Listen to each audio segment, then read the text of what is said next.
ఈ వీడియోలో ఏపీఈఎస్ఆర్ సంబంధించి పార్ట్ 3 సర్వీస్ ఈవెంట్స్లో కంపల్సరీ వేటు, పనిష్మెంట్స్, సస్పెన్షన్స్ వీటికి సంబంధించి ఎంట్రీస్ ఏ విధంగా వేయాలనేది ఈ వీడియోలో పూర్తిగా డీటెయిల్గా చూద్దాం. ముందుగా ఇక్కడ మన యొక్క ఎస్ఆర్ ఎంట్రీ డేట్ని సెలెక్ట్ చేసుకున్న తర్వాత ఇక్కడ కంపల్సరీ వేటు ఎంట్రీ ఉంటే మన ఎస్ఆర్లో ఆ ఈవెంట్ని సెలెక్ట్ చేసుకోవాలి. అసలు ఈ కంపల్సరీ వేట్ అనేది ఏంటంటే ఇక్కడ ఒక ఎంప్లాయీకి పోస్టింగ్ ఇచ్చేటప్పుడు ఆ పోస్ట్ అనేది ఖాళీగా లేకపోతే దానిని కంపల్సరీ వెయిట్ అంటారు. అంటే ఆ పోస్టింగ్ ఆర్డర్స్ కొరకు ఆ ఎంప్లాయీ వెయిట్ చేయటం, దీనినే మనం కంపల్సరీ వెయిట్ అంటాం. సపోజ్ ఎగ్జాంపుల్ కొరకు ఒక ఎంప్లాయీ లాంగ్ లీవ్ మీద వెళితే అతని తర్వాత ఎప్పుడో 1 year తర్వాత వస్తే అప్పుడు ఆ ఎంప్లాయీకి పోస్టింగ్ ఇవ్వడానికి అక్కడ ఆ పోస్ట్ అనేది లేకపోతే అప్పుడు ఆ ఎంప్లాయీని కంపల్సరీ వెయిట్లో ఉంచవచ్చు. ఈ విధంగా కంపల్సరీ వెయిట్ అనేది మన యొక్క ఎస్ఆర్లో ఎంట్రీ ఉంటే ఆ ఎంట్రీ అనేది ఈ విధంగా ఈ ఎస్ఆర్లో మనం చూపించాల్సి ఉంటుంది. ఇక్కడ మన ఎస్ఆర్లో ఉన్న ఆ ఎంట్రీని దగ్గర ఉంచుకొని ఎప్పటి నుంచి ఎప్పటి వరకు ఆ ఎంప్లాయీ కంపల్సరీ వెయిట్ చేశారు అనేది మనకి ఆర్డర్లో ఉంటుంది. ఆ వివరాలన్నింటినీ ఇక్కడ మనం నమోదు చేసుకోవాలి.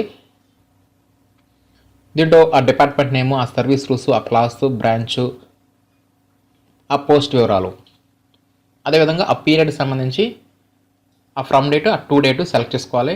అదేవిధంగా ఇంకేమైనా సరే రిమార్క్స్ ఉంటే ఆ రిమార్క్స్ కూడా ఇచ్చేసేసి సేవ్ మీద క్లిక్ చేస్తే ఈ ఈవెంట్ అనేది సేవ్ అవుతుంది. నెక్స్ట్ పనిష్మెంట్స్, దానికి సంబంధించి మనం యాడ్ చేయగానే ఇక్కడ టైప్ ఆఫ్ పనిష్మెంట్ అని అడుగుతుంది. మైనర్ పనిష్మెంటా, మేజర్ పనిష్మెంటా. ఇక్కడ ఆ పనిష్మెంట్ సంబంధించి కూడా ఇక్కడ టైప్స్ ఇస్తారు. ఈ టైప్స్లో దేనివల్ల అతనికి పనిష్మెంట్ వచ్చిందనేది ఎస్ఆర్లో ఎంట్రీ ఉంటుంది. దానికి సంబంధించి ఆప్షన్ ఇక్కడ సెలెక్ట్ చేసుకోవాలి. ఇలా సెలెక్ట్ చేసుకున్న తర్వాత ఇవన్నీ మైనర్ పనిష్మెంట్స్ అనమాట. ఇక్కడ ఆ పనిష్మెంట్ సంబంధించి ఆర్డర్ నెంబరు, ఆర్డర్ డేట్ ఇస్తారు. నెక్స్ట్ ఇక్కడ అప్పీలు అని ఎస్ను అడుగుతుంది. ఇక్కడ అప్పీలు ఎస్ అని ఇస్తే అంటే మనం హయ్యర్ అథారిటీ వద్దకి మన యొక్క పనిష్మెంట్ సంబంధించి మనం అప్పీల్ కొరకు వెళ్తే ఎస్ అని ఇవ్వాలి, లేదంటే నో అని ఇస్తాము. ఒకవేళ ఎస్ అని ఇస్తే రిజల్ట్ ఆ పై అధికారి మన యొక్క అప్పీల్ని అలో చేశారా, లేదంటే నాట్ అలౌడా, లేదంటే ఎన్హాన్స్ చేశారా. ఇక్కడ అలో చేస్తే ఇఫ్ అలౌడ్ దెన్ అని చెప్పేసి మరలా 4 ఆప్షన్స్ వస్తాయి. వాటిలో ఎగ్జానరేటెడ్, రీఇన్స్టేటెడ్, రిసెండెడ్, అదర్ పెనాల్టీస్. ఇక్కడ ఎగ్జానరేటెడ్ అనేది ఏంటంటే ఆ పై అధికారి మానవతా దృక్పథంతో ఈ పనిష్మెంట్ని క్యాన్సిల్ చేయవచ్చు. అంటే అక్కడ పనిష్మెంట్ ఆర్డర్ అనేది కరెక్టే, కానీ కొన్ని సందర్భాల్లో ఆ పనిష్మెంట్ ఆర్డర్ని క్యాన్సిల్ చేయవచ్చు. దాన్ని ఎగ్జానరేటెడ్ అంటారు. అదే రీఇన్స్టేటెడ్ అంటే తిరిగి మరలా ఆ డ్యూటీలోకి జాయిన్ అయితే అలా అలౌ చేస్తే రీఇన్స్టేటెడ్ అంటారు. ఇక్కడ మనకి రెసెండెడ్ అంటే ఏంటంటే order given by the lower authority will be cancelled by the higher authority. అంటే లోయర్ అథారిటీలో పనిష్మెంట్ ఆర్డర్ ఇచ్చినప్పుడు హయ్యర్ అథారిటీ వద్ద అప్పీల్కి అప్లై చేసుకుంటే హయ్యర్ అథారిటీ ఆ ఆర్డర్ని, ఆ పనిష్మెంట్ ఆర్డర్ని క్యాన్సిల్ చేయడాన్ని రెసెండెడ్ అంటారు. ఇవి కాకుండా ఇంకేమైనా ఉంటే అదర్ పెనాల్టీస్ అని చెప్పి సెలెక్ట్ చేసేసుకొని సేవ్ మీద క్లిక్ చేస్తే ఈ వివరాలు అనేవి సేవ్ అవుతాయి. ఈ విధంగా పనిష్మెంట్ యొక్క టైప్ని ఇక్కడ సెలెక్ట్ చేసుకోవాలి. ఇక్కడ ఒకవేళ లాస్ అనుకోండి, రికవరీ ఆఫ్ లాస్ అయితే ఇక్కడ అమౌంట్కి సంబంధించి కాబట్టి ఇక్కడ అమౌంట్ అనేది ఇక్కడ వేయాల్సి ఉంటుంది. అది సస్పెన్షన్ యాజ్ పెనాల్టీ అంటే ఆ సస్పెన్షన్ సంబంధించి ఆ పీరియడ్ అడుగుతుంది, ఎప్పటి నుంచి ఎప్పటి వరకు సస్పెన్షన్ చేశారనేది. Next stoppage of increment without cumulative effect అంటే ఆ ఇంక్రిమెంట్ అంటే ఆ పే వివరాలు ఇక్కడ అడుగుతుంది. ఎప్పటి నుంచి ఎప్పటి వరకు ఆ ఇంక్రిమెంట్ స్టాప్ చేశారు, ఇదివరకు ఎంత ఉంది, అదేవిధంగా ఆ టైం స్కేల్ వివరాలను కూడా ఇక్కడ ఎంటర్ చేయాల్సి ఉంటుంది. Next with holding of promotion. Promotion కనుక విత్ హోల్డింగ్లో ఉంచితే అప్పుడు ఆ పీరియడ్ ఎప్పటి నుంచి ఎప్పటి వరకు అనేది ఈ పీరియడ్ని సెలెక్ట్ చేసుకోవాలి. Next reduction of pay without effect on future increments. ఇవి ఇస్తే వీటికి సంబంధించి కూడా ఆ ఫ్యూచర్ ఇంక్రిమెంట్ సంబంధించి కూడా ఆ టైం స్కేల్స్ని సెలెక్ట్ చేసుకోవాలి. ఆ పీరియడ్ కూడా సెలెక్ట్ చేసుకోవాల్సి ఉంటుంది. ఈ విధంగా ఈ మైనర్ పనిష్మెంట్స్ అనమాట. నెక్స్ట్ మేజర్ పనిష్మెంట్స్, వీటిలో కూడా టైప్స్ ఉంటాయి.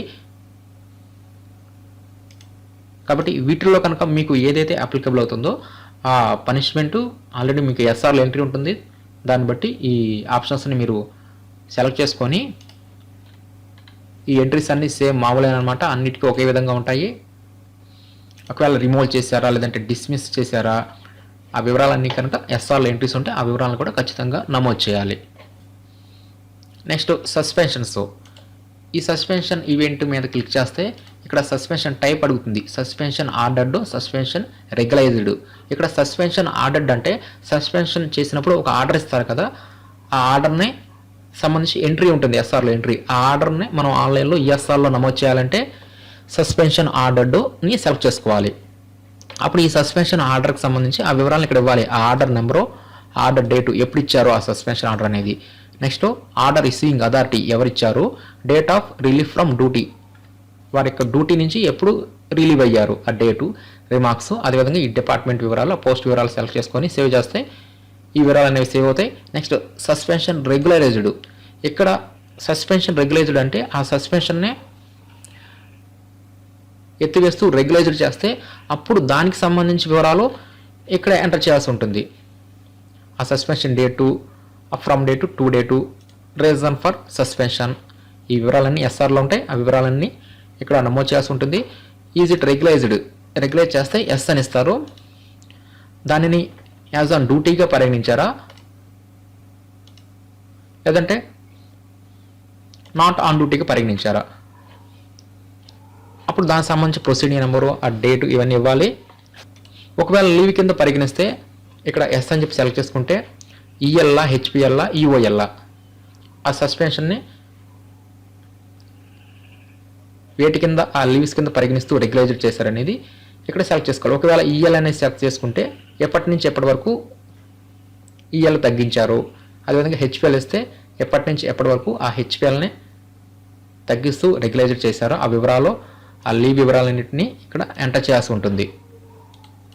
నెక్స్ట్ అదేవిధంగా ఈ సబ్స్టెన్స్ అలవెన్స్కి సంబంధించి వివరాలు కూడా ఇక్కడ ఎంటర్ చేయాలి.